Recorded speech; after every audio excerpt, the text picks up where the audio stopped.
Hey everyone, this is Lori Silverman with episode 2 of Level Up with Lori. Today, my guest is John Kennedy, a neuroplastician. And he and I are going to talk about the topic you're setting yourself up for digital dementia and what to do about it. So, welcome, John. You are in the Chicago area, is that correct? Yeah, just outside of Chicago in a town called Evanston.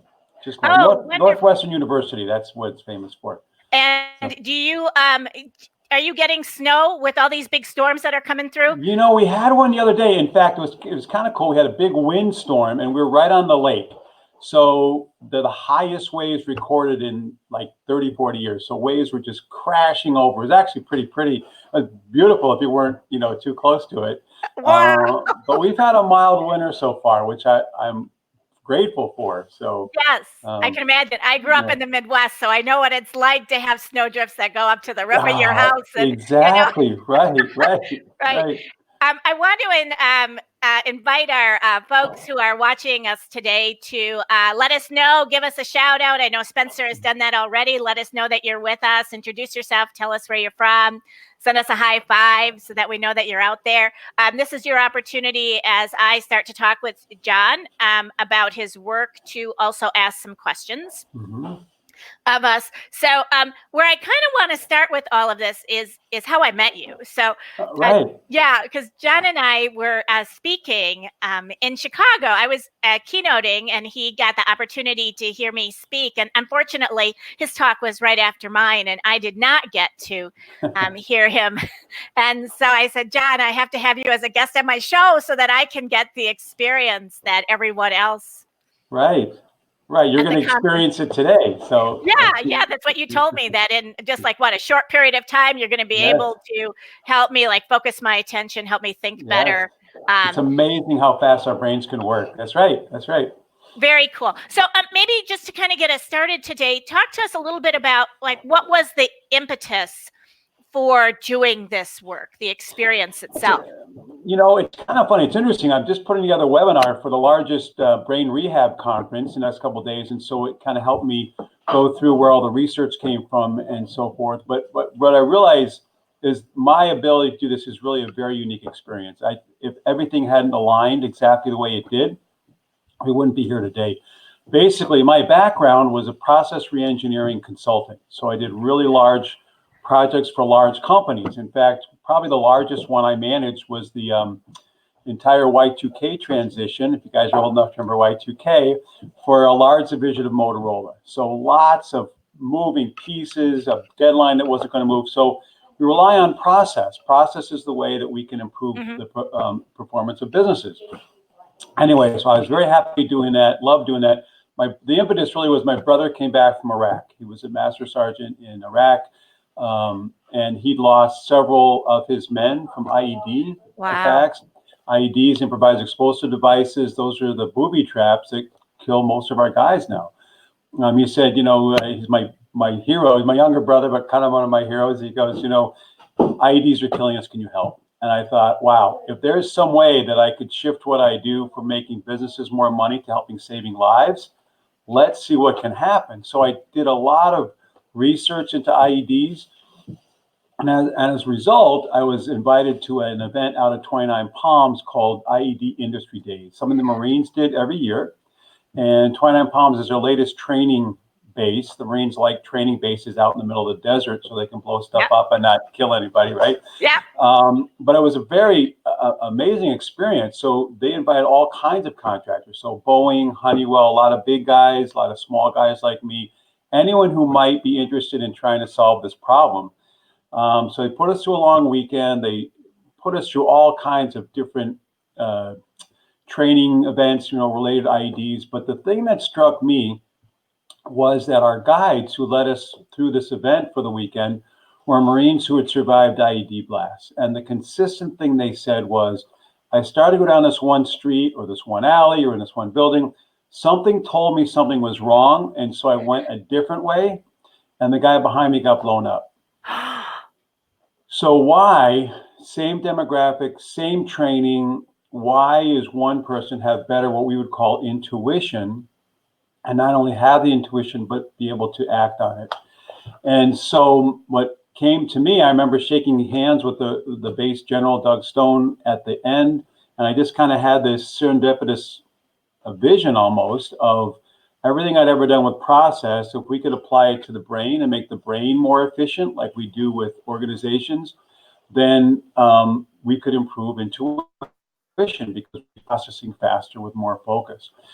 And at the time, neuroplasticity, which is the amazing capability of our brains to change based on stimulation, was really starting to get into vogue. They'd done brain scanning and they knew that the brain changed physically. So that was going to be the medium. And so General Stone helped me get my first contract. And so my first contract was with the Marines. And we did a big experiment. I had 3 months to try to come up with something that might help these guys. And it was really an amazing experience. So over those 3 months, I had to develop the exercises, the genesis of one of which you're going to do today. Okay. And it actually, over 3 months, made a tremendous improvement in the Marines' performance. If we can just hold with that. Let me just see who's joined us, and Sure. then I'll have you continue on with us. So I just want to Sure. say hello to Jennifer Bedell and Brian Gorman and Lalitha Moody and Calvin Ferguson, and hey, Spencer's out there as well. Thank you for showing up today and for listening to us. John, this is absolutely fascinating. Let me tell you what I love so far about what you've told us.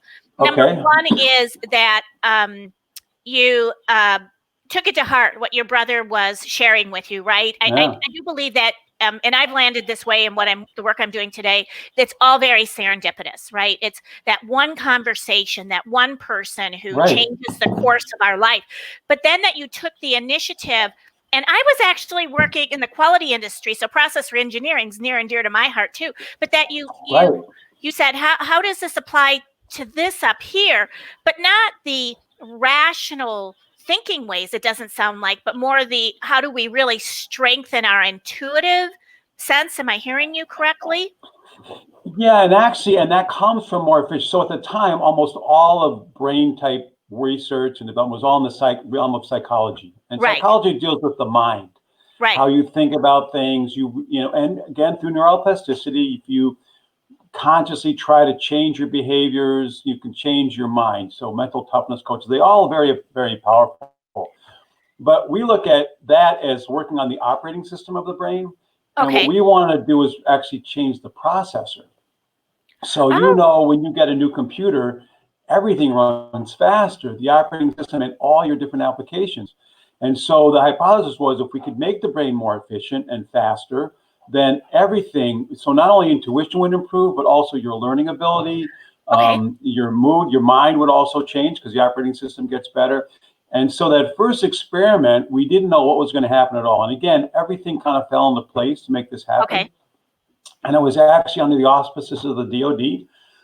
So we had psychologists all over the place. We did, we had a control group as well as a trainee group I was going to work with. And I specifically asked for the worst group in that battalion. So the battalion actually is 1,000 guys, but a platoon is 40. And so the experiment would be for me to work with a platoon of Marines, about 40 guys, and then we'd have a randomly selected control group. And I specifically asked for the worst performing platoon in the battalion because if anything, I wanted to help these guys, and they were really struggling. They deployed 3 or 4 times before. These were 19, 20-year-old guys that already deployed 3 times.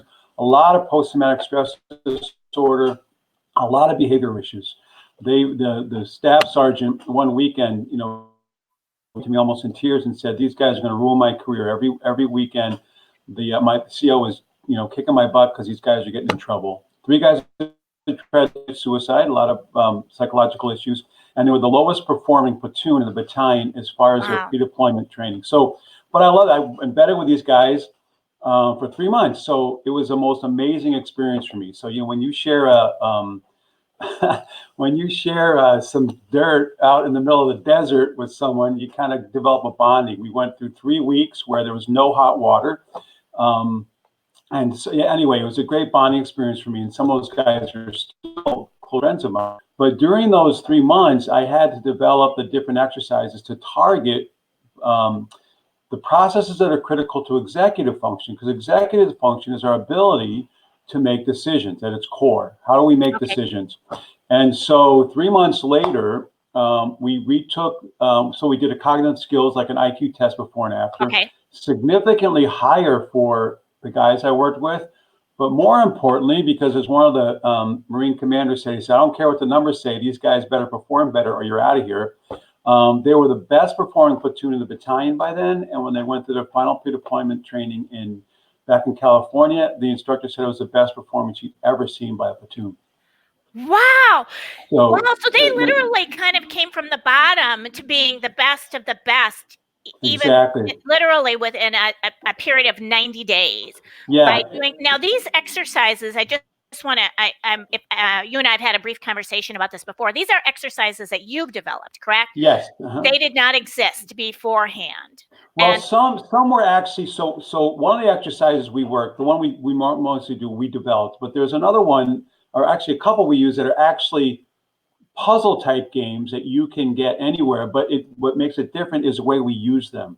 okay. So our goal is, so kind of back up a little bit. The basic thinking process from our model is break it down, think it through, and execute. As data is coming onto our brain, our ability to break it down different components, think through what we want to do with it, filter out what's not important, focus on what is, and then execute on it, determines our effectiveness. And the faster we can make that, the faster we can cycle through our decisions. And so that's actually, go ahead. So to say, so that really relates to the work that I'm doing in decision making, because yes, it's right. How do we add the ability of the brain and the processing, making the brain more efficient in terms of its processing to the decision process that you heard me speak about, right? Exactly. And so the exercise we're going to do works on making those decisions very short and very fast. Okay. And then we also have some puzzles where we actually, the way you do them is you actually break them down and think them through in your brain before you actually execute. So where it might take someone 10 minutes to do a puzzle, after the training, they can do it in 10 seconds. Because wow. we've shifted all the processing to the unconscious where it's much more efficient. Well, isn't that interesting? Because doesn't that get back to Daniel Kahneman's work on System 1, System 2? Yes. And that most of the work of the brain is in System 1, which is the unconscious part of the brain. So what you're really doing is strengthening that. We are, and what we're doing is we're actually transferring from System 2 to System 1. And in fact, one of our neuroscience, we have several neuroscientists helped us with the research, and she was kind of cool. When she went through the program, she said, this is pretty amazing. What we're doing is we're optimizing System 1 and System 2 together, which creates flow state, being in the zone. And the more you practice it, the more you can extend that time of being in the zone or in flow state. So we're actually optimizing both System 1 and System 2 thinking. Oh, how fascinating, because my observation is that organizations want us to be 100% in System 2, rational, logical, look at the data, use the data and whatever. And you and I know that the brain is not wired that way. The brain, that's too much work. The brain gets exhausted and we get exhausted. And so it sounds like by you optimizing both of those together and the flow between them, that it would also be less tiresome for people. Is that? Yes, absolutely, because it's much more efficient. And we can actually, what we're trying to do is take the System 2 and transfer it to System 1. So an example of that, so neuroscientists have kind of a funny name for that unconscious process, and they call it a zombie system. Yes, I know that, yeah. Is that right? So zombie system, because, it's like zombies. They want to kill you, but they're not thinking about it. And so an example that maybe your listeners can relate to is the first time you learn to drive a car, right? It takes all your mental effort just to not kill anybody, right? You're 17 or 16, whatever. And now you drive a car without thinking about it. It's because your brain has offloaded it to a zombie system. So now it doesn't have to think about it anymore and can actually operate better, right, unconsciously. And now your conscious is free to do more creative, proactive things, talk to the person next to you, look out the window, and so forth. And that's what we're doing with the thinking process. We're just making the thinking process a zombie system so that your brain is constantly processing, but faster, which creates that intuition, basically. It creates that anticipation and it's ready for something, whatever's going to happen. Right. So I just want to welcome Frank, who's with us from Dubai.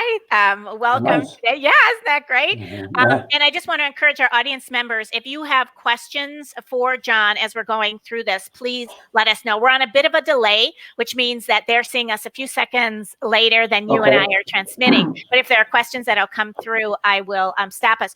And for people who are not familiar with Daniel Kahneman's work, I certainly encourage them to take a look at it. But system 1 is the unconscious brain. System 2 is the more conscious. Right. System 1 is the intuitive part of the brain. System 2 is the more rational part of the brain. And there's been a tremendous amount of research done in this particular area. So go back again to the activities, because you mentioned you're going to take me through one today. I have this sheet that you wanted me to print out, right? It kind of looks like this. So I don't know what we're going to do with it, but talk to me about, because I remember you saying to me in a pre-call to today, you said, there are lots of brain activities out there for people to do, but they're not as effective as what you're going to share with us. Tell us a little bit more about what you mean by that. Yeah, there's a couple. So there's two primary types of, brain training exercises, basically. The most common one most people have seen are the digital ones, like Lumosity, Brain HQ, and so forth. And so the problem with them is the digital interface is much too shallow to make any real changes. So the neuroscience behind them is sound, and they've published all the neuroscience, but study after study shows there's minimal or no real world benefit because you're not interfacing with the real world.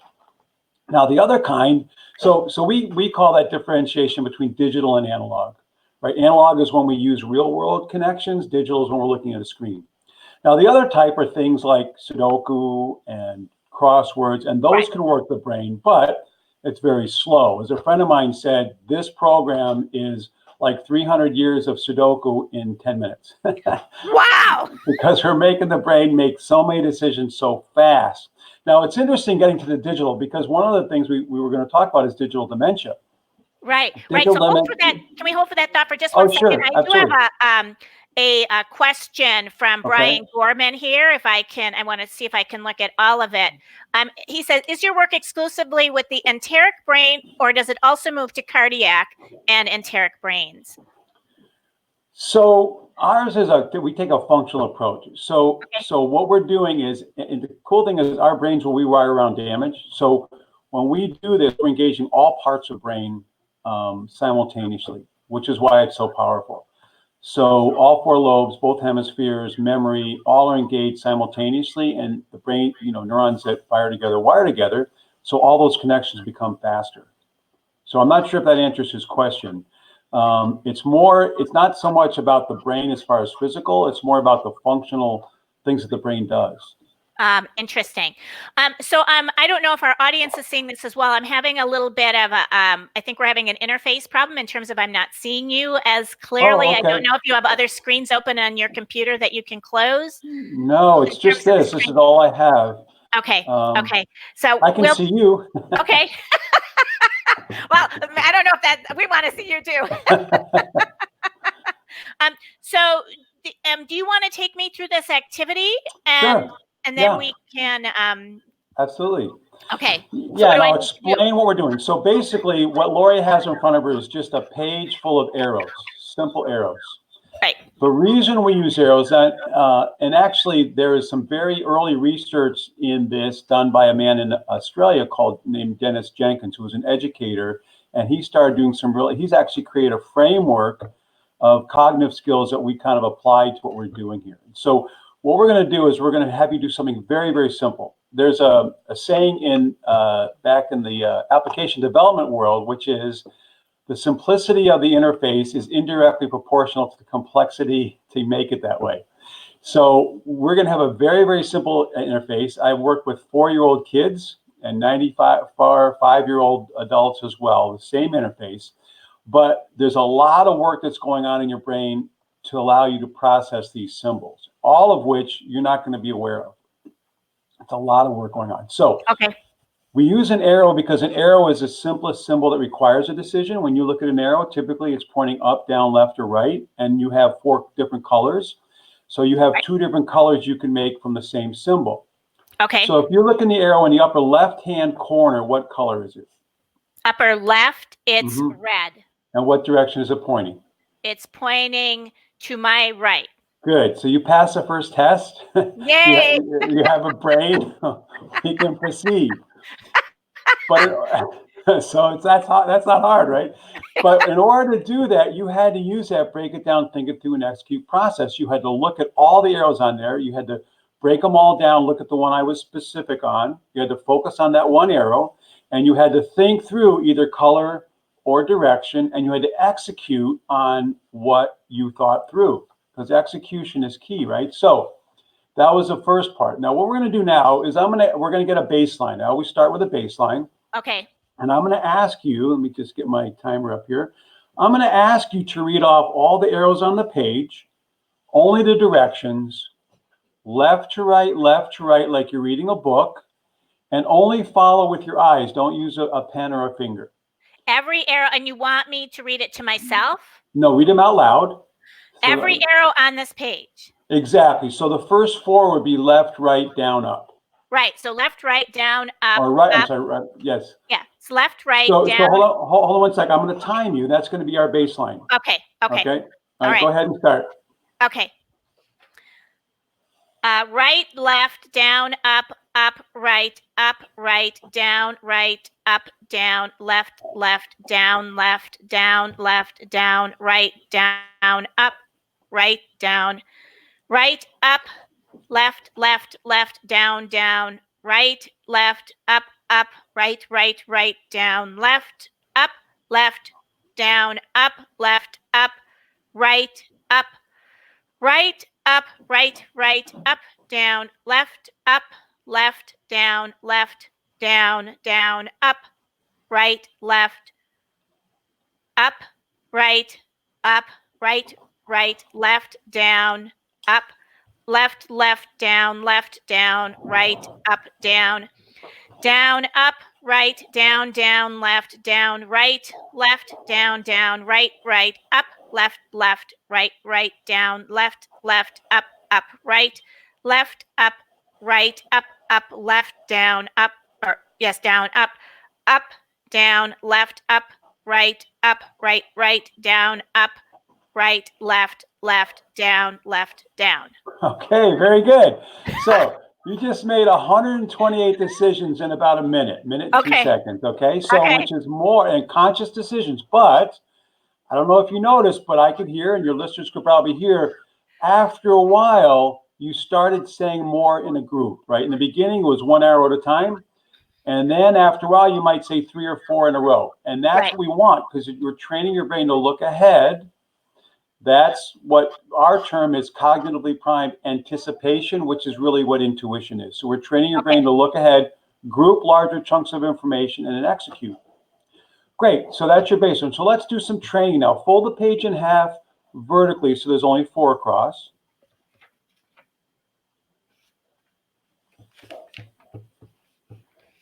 Okay, so I'm just doing this so people can, I don't know if they can see me doing this. Okay, so now it looks like hot dog style, as my daughter calls it. This and this. Okay. Good. So keep the red arrow in your upper left-hand corner. Okay. Now, by the way, one of the things, if you notice, I had you say them out loud. So when I work with people, even if they're on their own, we always say it out loud because, again, we want to engage parts of our brain to interface with the real world. So when you say them out loud using eyes, ears, and mouth, and there's something very powerful when you say things out loud, it reinforces the connections in your brain. So we should be, so I just want to relate that back to, I have a speaking coach who I met years ago. And when I was learning how to craft stories, so now this takes me back like almost 20 years, he said to me, do you practice your presentations out loud? And I said, no, I mentally practice them. Right. And he said to me, he goes, you're good. And you probably could be great. And I looked at him and I said, I don't want to be great. I want to be awesome. And he said, then you, young lady, need to practice your presentations out loud, which is what you're saying, right? Right. Yes, exactly. In fact, if you want to remember something, read it out loud. It activates a different part of your brain. Okay. So for this, we're actually going to start using 2 different parts of your brain. We're going to use direction, but we're also going to add color. Okay. And so that's two different parts of your brain. We're going to make those connections faster. And we want to start doing anticipation piece. So for this, the last column say color, the first three just say regular direction. So right, left, down, blue is the first row. Okay. And then do you want me to turn it over or just do one column? No, just do the one half, the one half page. Okay, so it's right, left, down, blue, down, right, up, green, down, left, down, red, right, up, left, red, left, up, yellow, up, left, down, blue, right, up, right, red, left, down, left, green, up, right, up, yellow, left, down, red, down, up, right, blue, left, down, yellow, right, down, red, left, up, right, blue, up, down, left, green, down, up, right, red. Okay, good, very good. So that was your brain has to look ahead, prepare for something different, which is the color. Okay. So the next thing, again, very simple, we're going to work on pattern recognition, which is critical to performance, right? Recognizing patterns from other people. For athletes, it's huge, driving a car, the patterns of the other vehicles.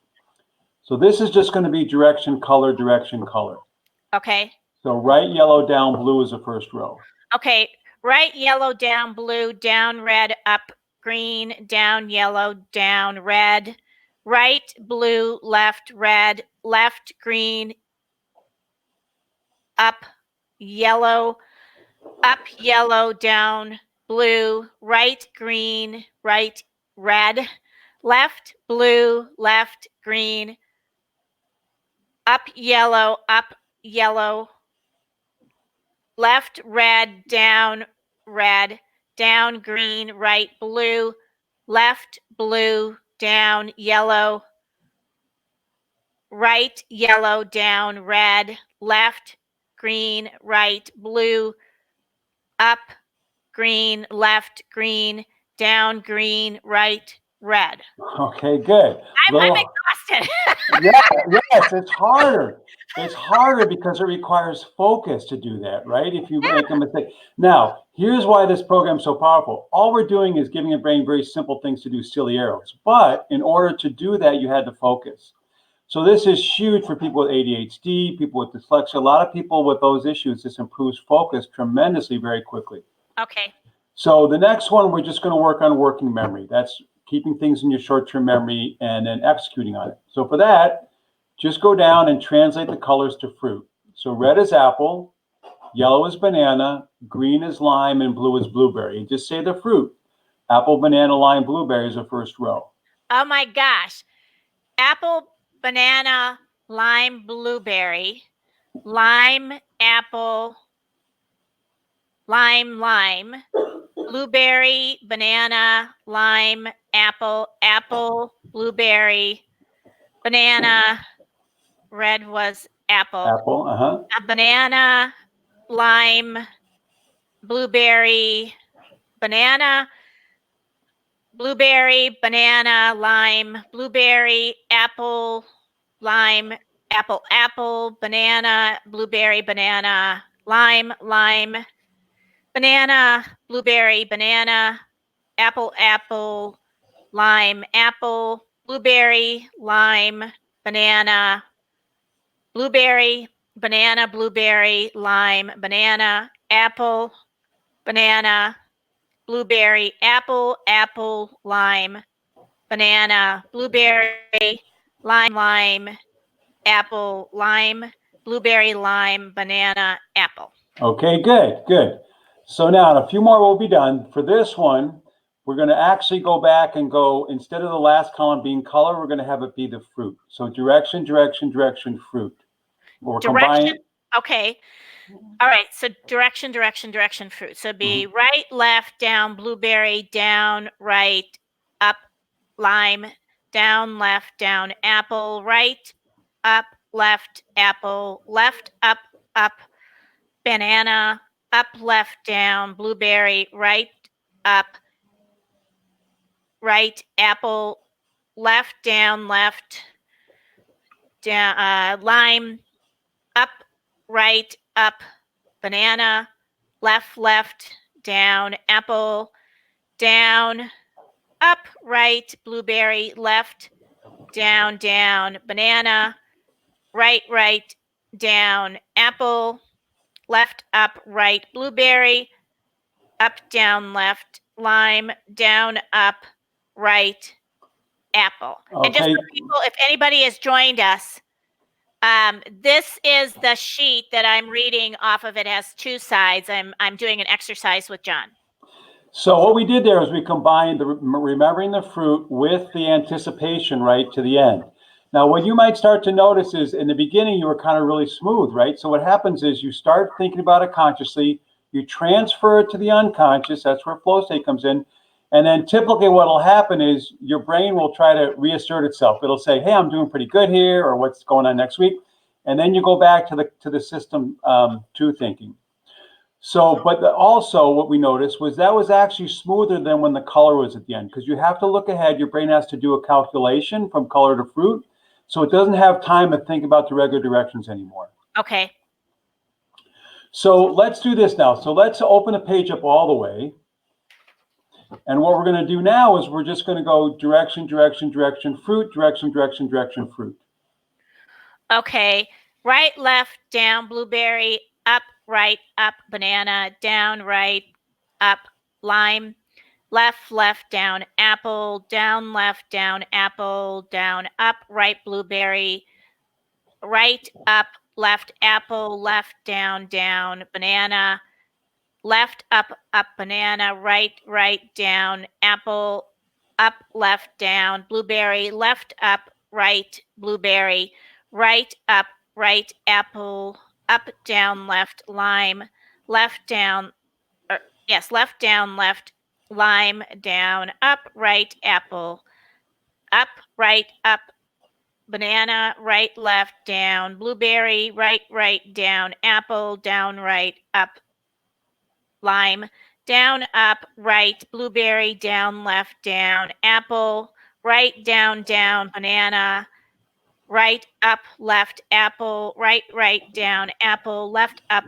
banana, left, up, right, blueberry, up, left, down, blueberry, up, down, left, lime, right, up, right, apple, down, up, right, apple, left, down, left, lime. Nice, nice. Very fast, very smooth, right? Your brain is looking ahead at the fruit. You're not even thinking about the regular directions. Correct. It Your was brain funny. is I could actually start to anticipate that my MMS actually moving forward in this. right, exactly. And that's what we're trying to create. So let's go back. Let's do what we did in the beginning where you say just the directions and I'll time you again. And see Okay. if you notice Okay. anything different. So All all right. the arrows on the page, go as fast as you can. Now, one of the things about this drill, go as fast as you can, is try not to stop for mistakes. Because in life, sometimes we make a mistake and we spend so much time figuring it out, we lose our momentum. Okay. So if you make mistakes, just keep going and I'll time you when you start to say the first arrow. Okay.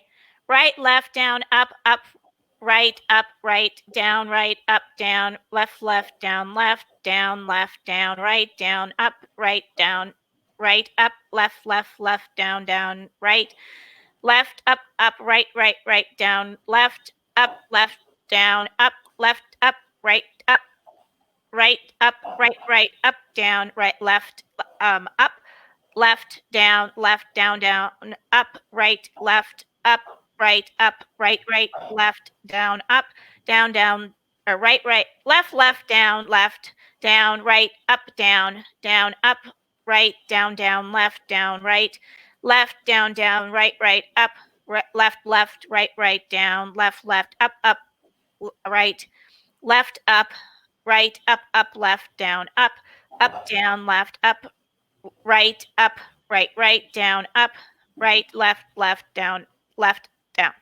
Okay, nice, nice. So that was 57 seconds. So that was, let's see, 5 seconds faster than the first time. Okay. Much smoother, right? Right. And you felt it Right. was starting to flow a little bit. Right. So that's how this works. So I can keep taking you through more. That might be enough so people can understand it. But what we do is we keep adding more and more patterns. So your brain has to use different parts of the brain. Then the next step is we actually add your hands. So when your hands are tapping when you do this, we're now involving the proprioceptive part of your brain. So all four lobes plus left side of the brain controls right side of the body and vice versa. We're actually improving the speed of the connection between both hemispheres. They just did some new research on this for how drummers have a more efficient corpus callosum, the connection. Right. So when you do that, when we get to the point where we're doing two completely different zombie systems in sync, so your brain is working tremendously hard to do something very simple, that's also a lot of fun. So we're doing this individually. When this is done in a group, everybody laughs. Yeah. Everybody laughs, right? They're having a lot of fun. It's in a group, it's very effective for improving emotional intelligence because you start to realize that everybody makes mistakes. You start to become very socially aware. You time yourself with other people. And then we also can get you up on your feet. So we're using all limbs, all parts of your brain, all parts of it. At the same time, the brain is making decisions. Well, it's I want to just stop you there. When we teach people about story, and if I'm helping an executive with his or her story, and we've polished it and rewritten some sections of a story that has been captured raw, what I tell them is, they say, "How do I learn to memorize it?" And I say, "Take your story on a walk." And they're like, "No, I'm like, "No, I'm serious. Like, take your story on a walk. Like, go for a physical walk." And what you're and that's because of some research that relates, I think, to what you're saying, which is the physical activity while trying to do something actually can help us. So yes, that's right. That's exactly right. So even, it's funny because when we make decisions, we're sitting in a room, we're hunkered behind our laptops or tablets or whatever. We're not moving. We're not engaging all of these other parts that you're suggesting that we engage, which would make the process go faster, if I'm hearing you correctly. Yes, faster and stronger. And because you're also connecting to the real world, your brain is actually working harder while it's doing something simple. Now, the cool thing about it is what you're just starting to experience here. Neuroscientists tell us that we call this robust stimulation. When you engage, like a digital screen is not robust stimulation, it's just a screen. When you engage more parts of your brain, it's called robust stimulation. And the cool thing is the changes in the brain, physical changes in the brain start to happen immediately and they solidify in as little as 20 minutes. And two of those physical changes that happen, one, we're increasing postsynaptic receptors. So, which is a long term from just saying that the brain will pick up more neurotransmitters on the other end of the synapse when it's processing information. And so, our bodies get stronger. If we lift weights 5, 10, 15, pretty soon we can lift a heavy weight. The weight feels light, not because the weight's lighter, because we're stronger. Right. Our brain responds the same way to low, but instead of increasing muscle fibers, it increases the number of receptors. So it's like going from dial-up to DSL or cable very quickly. So if you got 100 buckets against the wall, you throw 500 balls against it, you catch 100 balls. If you have 200 buckets, you catch 200 balls. So that's how we make the brain much faster from these exercises. And the other thing it does, it stimulates the parts of the brain that are critical to learning and memory. So this is huge for students, huge for executives. One guy who was going through a Six Sigma exam, run through these before you actually start your studying. It primes your brain. You remember faster and learn better. How interesting. So I want to see, I don't see any questions, although Calvin wants me to say thank you for this episode. So he's really enjoying it. And Daniel Simon, who's joined us, is also saying the same thing, thanking you. So take this back now to two things. One that I interrupted you from earlier, which is the digital dementia piece. Right. I want you to comment on, and then take this into the workplace. Because one of the things that this would help with, I'm assuming, is like if I'm taking a certification exam and I'm studying for a certification exam, what you're saying is before I study, I want to go through activities like this. Yes.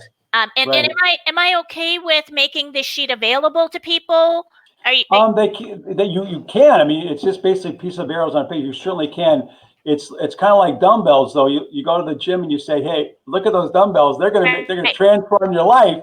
Well, you still got to go lift them, and you got to know how to lift them properly. But you can certainly, I'm just thinking that people who are watching this, like afterwards, the taped version of it, might want to do the activity with me, right? Just like they would if it were a large group. So if that's okay with you, no, that's fine. That's fine. And normally we would go. So the way it works is this is just the very basic. So we, within about 45 minutes, we would get your hands going, all these things, and literally, and you may start to know, so literally after 45 minutes, people, they're more focused and they're thinking faster. And then we continue to just make these harder.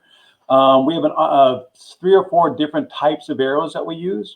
And then we have other symbols that we use. And then we have those puzzles I told you about. And again, the main thing people will learn is go do hard things, right? The more that your brain has to work to do something, the harder it works. You're making changes in your brain that are going to serve you in all kinds of ways. So I have a question for you.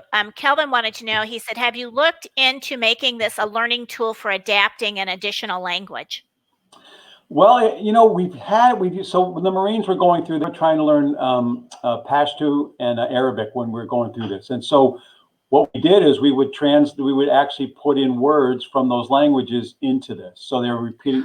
So it would help them get the sound better. It helped their brain process better.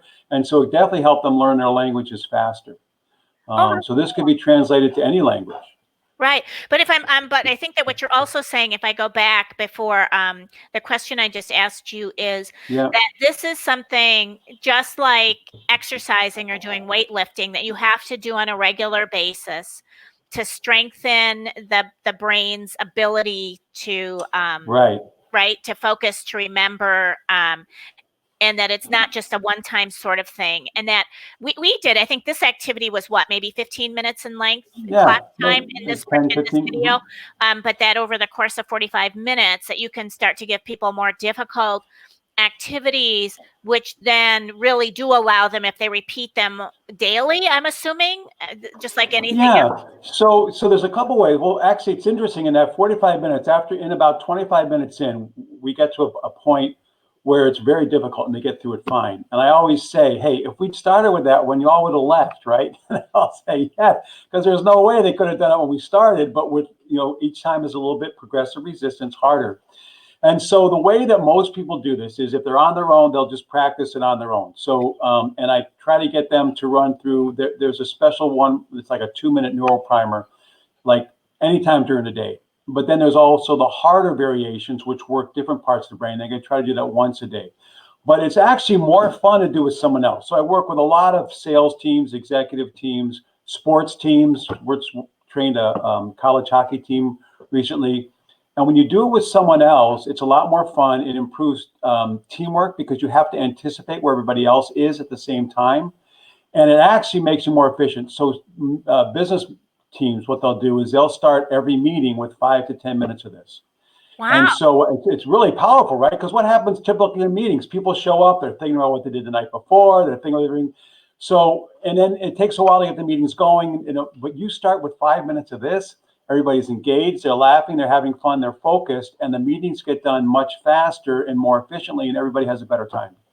Well, and it's kind of like, everybody says, what is my warm-up activity that I can do, at the start of a meeting to get everybody together. Right. And what you're saying is, well, why not do something that actually helps you? Yeah, I mean, right. And I'm one of those people, and folks wouldn't know this on this show, but I'm one of those people. I don't believe in like team building exercises for the sake of team building. Like, it has to have a purposeful reason. And what you're saying is that this is a way to have a purposeful reason and get a significant benefit to the meeting and get a significant benefit long term to the group of people who are working together. Plus, you get the fun that comes with it. Yes, people laugh. I mean, perfect example. I trained an executive team at an insurance company here in Chicago a little while ago. And we put them through a series of workshops over the week. And I got an email from the HR director 2 weeks later saying, we just had our quarterly budget meeting. Normally it lasts several hours and everybody hates each other when we're done. This time we were done in 90 minutes and everybody's seeing kumbaya. She actually used that word. And they had fun. They got done. And, so it transformed kind of the way they were doing business because they're including this 5 to 10 minutes before every meeting. Wow. I do have a comment from Daniel that I want to read to you. He says, I love the idea because it allows the brain to focus on an alternative project while solving a project challenge on its own. Yeah, very good. That's right. And it's interesting. So the changes that your brain makes, they happen very quickly. They are permanent, but you start to that becomes your new baseline. So I get an email regularly from the CIO I trained Every once in a while, about 6 months. Hey, John, I stopped doing the exercise. I took them out yesterday. I started doing them again, and wow, I can feel it again, right? So they're always there, right? You can always use them, and they can always make a difference. Yeah, absolutely. Well, and you talked about, something that I'm familiar with as well, which is, everybody like does presentations on flow and maximizing performance, but what you're doing is you're actually giving people the exercises Right. that can allow flow to happen.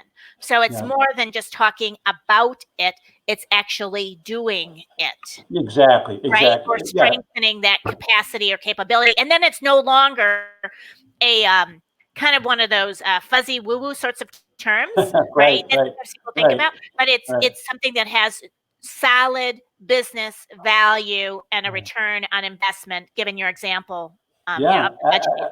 absolutely, absolutely. And it's kind of like learning how the muscles work and actually lifting the weights. Right, There's right, a right. big And I'm doing it difference, with other right? people, and I'm doing it in the workplace. Right, right, So, right. go to this digital dementia because that's what Yes, we so it's started. interesting. So digital dementia was actually, a syndrome that was uncovered in South Korea actually several years ago. South Korea is one of the most connected, very digital society, right? And so kids start on a digital screen at a very young age. What they found is by the early 20s, they'd already started to develop dementia. They had a brain of an 80-year-old. Wow. And they went back into the research, and there's been tons of research on this now. The problem with the digital interface, it's just too shallow to make the brain work. So, but that's not just for kids, it's for adults. So for kids, the ages from 0 to like 6 or 7 are the most important formative years for our brain. Our brain is just exploding with connections. If you think about what a 6-year-old can do, they learn to talk, they learn to walk, they learn all these different things. That's all very hard work for the brain, and the brain builds connections based on hard work. So if your kid's sitting there, I mean, it drives me nuts when I walk by a park and instead of playing, the kid's looking at some stupid game on an iPhone in a stroller because it not, and then mom's doing Facebook or whatever there, and so there's no connection. And not, I guarantee you that woman is not going to look back in life and say, "Oh, I wish I'd spent more time on Facebook." She's going to say, "I wish I spent more time with my child." And so, I mean, obviously, we as adults, the same thing can happen, or not as much. One of the demographics I do a lot of work with are high school students and also traders. They're in front of a screen, 8 to 10 hours a Oh, day. sure. And the first thing I ask them nowadays, are you starting to become more irritable? You notice loss in focus and loss of memory, and they all say yes. And that's again because looking at the screen. So what I have them do is several times during the day is to do these exercises. So they're re-engaging the other parts of the brain. Re-engage one actually it helps them trade better because they can anticipate motion and make better decisions. But it's good for their brain because they're engaging the parts of the brain that they normally aren't. High school kids, college kids, the same thing. They're always on their phone, right? And so breaking that time up with these kind of exercises can overcome a lot of that. I mean, a lot of the ADHD that all these kids have, it's not genetic, it's environmental. When you spend all your time, pointing at shining objects on your screen, you're not working the brain hard enough. You're not developing focus. You're not developing the mental processing to be able to do critical thinking. So, if I'm hearing you correctly, this is going to become a bigger challenge for us as we Yes, become more yes, digitally connected. exactly. Because if we don't engage those other parts of the brain, then we're going to have more significant loss. I don't want. Would it be memory loss or the inability to focus, or what's the outcome Well, that we're well, starting to see? with the brain, you use it or lose it. So the problem is, and the brains are always kind of shifting depending on what the stimulation is. So, you can be the best athlete in the world. When you start doing everything digital, that's where your connections are going to go. An interesting phenomena that I found, it's interesting. So I trained the Air National Guard in New Hampshire a couple years ago. And he was explaining to me the problem. So the pilot was saying, here's our old helicopters, right? They're Blackhawks. Everything's analog. These are the new ones they're sending us. It's all digital. He Oh, said, it's supposed to help us. The problem is we can't go back to the old helicopter with the same sensitivity because everything's relying on a screen. And so they didn't like the news. I mean, it all, whiz bang screens and everything, but they didn't like it because their ability is to fly. And so even in a situation like that, it made a difference. Wow, that's crazy. I'm just going to turn to our audience. If anybody has comments for John, questions that you might have as we're finishing up here in the next 10 minutes, given what he's talked with us about today, the activity that he's done with me, which is, I'm imagining that if I continued to do this and then were to time myself, that I would find that over the next couple of days, I should get even faster yet. Oh, it's amazing how fast you'll get. And it's interesting. The hardest thing at first is not stopping for mistakes because that's ingrained in us. Once Right. you release that, you go much faster. And the goal is to create processing speed.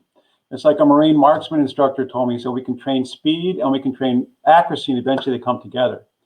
So when your brain is operating much faster, you can think it can go faster, and it starts to have really kind of amazing effects in all areas of your life. Right. But I think that the other piece of what you've talked about that's absolutely critical is the ability to do this with a team, so that it's Yes. Yeah. not just like one or two people, because then you've got this disconnect, right? Where there are people who are racing forward and can see things, and people who are lagging and they don't understand. And that sometimes is part of the challenge Well, anyways, right? With yes, and in a team, we actually, so we do that speed drill. We do it as fast as you can, and that's hard because you have to focus because you got to tune everybody right. else out. But everything else we do together.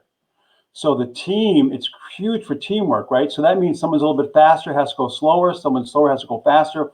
Everybody says them together at the same time. Oh, wow. And so team timing, you start to understand the way people think. So that's where it's really powerful for communication and teamwork. So it's kind of like a chant. Yeah. I mean, I don't know a better word for it, but it's like, right. I mean, because if I have to synchronize, which is what you're talking about, Right. synchronize my thinking speed with other people. I mean, there's lots of other interesting impacts of that. I mean, Right. right? I mean, that we could talk about, like even in the healthcare profession and things about when people, and that's why chanting is such a powerful, Yes. Right. because it's at a vibrate. People talk about it as being at a vibrational level that helps folks to energize differently, I guess, for lack of a better word. But what you're saying here is that when they do that, they get a sense of the team itself and the Right. members of the team, and which would be very interesting if it were a cross-cultural group, right? Well, it's true. Right, or I'm thinking about, like, I teach I teach online. I teach graduate classes online, and when I get people together, in a call, from all different countries, right? There's just all different nuances and ways Right. of thinking, Right. and even the English language as being a barrier for some versus not for others. And for most people today, English is not their first language, no matter where they live, right? Right. Right. So I'm picking up on another question here too, if you Okay. could Sure. for a second. Brian wanted to know, could you give us John's full name and website? Sure. Yeah, this is John That's okay. Kennedy. Right. Right. Yeah. And actually, any of your listeners, please have them just send me an email if they have any questions, and I'd be happy to send them more information and all that as well. Should I give them my email? Yeah, your email and your website. So the website is combatbraintraining.com. Don't forget the brain. I don't teach combat. I said you're better in combat brain. And then my email is just john@combatbraintraining.com. Great. And this particular episode, as with all the others that I do, get simulcast both to LinkedIn and to YouTube. So on YouTube, I'm able to put a very lengthy description and all of John's contact information as well, along with his LinkedIn. You can certainly connect to him on LinkedIn, which is what he and I did first before we started exchanging emails after we met. This has been absolutely fascinating because it's something that we have to include. We keep thinking, going back. I'm going to go full circle back to your process reengineering days, right? Right. Because we have that in common. And we didn't think about these things, did we? We didn't think about the brain. And most organizations today don't think about the brain. They think about the steps to doing something and Mhm. teaching people the steps. But what they don't say to themselves is how do I help to strengthen what you call the processing system so that as people are learning these things. So I could see this as a huge benefit in front of technical sort Yeah, of right. training. Yep, Um, right. but also to recognize that there are multiple facets or multiple layers to us making better decisions in organizations. Right. No, absolutely. That's right. That's right. Yeah. I mean, and that's, what it's all based on is that making the product. And that's why, if you notice with the arrows, so you can do all kinds of things. We have all athletes doing things, shooting with different things they're doing. But the key is you're making decisions at the same time. And that's what's making those connections. Absolutely. I do have just one more comment here. Okay. And just from Calvin, he said, thanks for taking the time, Lori and John. Have a good week, and I look forward to practicing this. So Great. Great. that's really nice. That's why I'm going to include the sheet both on I can include it on LinkedIn. I don't know if I can include it on YouTube. I'll have to see if I'm allowed to give an Okay. attachment, or maybe you and I can figure out where they can go to get this. But Sure. I am so appreciative of your time today and you taking me. This is such a vibrant area. I look at brain research, but from a very different perspective, and I love the practical nature of what you're bringing to us. Yeah. Well, thanks. Because especially in the decision intelligence realm, strategic thinking, we have got to figure out. Right. People keep saying we need to become more agile, and I'm like, there's nimbleness, and what you're focusing on is the nimbleness piece of it, Right. correct? And these Absolutely. two need to come together. It's not just the methodologies; it's how our brain has the capacity to be able to do these sorts of And our activities. brains are incredibly the way they can change. I mean, every Yeah. time we do that, every time you make it work hard, that's why I tell everybody, do hard things, right? You're changing the brain and making those connections stronger. Absolutely. That's absolutely fascinating. So, I really appreciate you taking the time with us today. This was episode 2 of Level Up with Lori. My guest today is John Kennedy, neuroplastician, talking with us about you're setting yourself up for digital dementia and what to do about it. And that's what we learned in this particular show today. John, thank you again for Thanks so much, joining Lori. me. And I look forward to future conversations with you. Me too. Okay, Bye-bye, bye-bye. everybody. Thanks.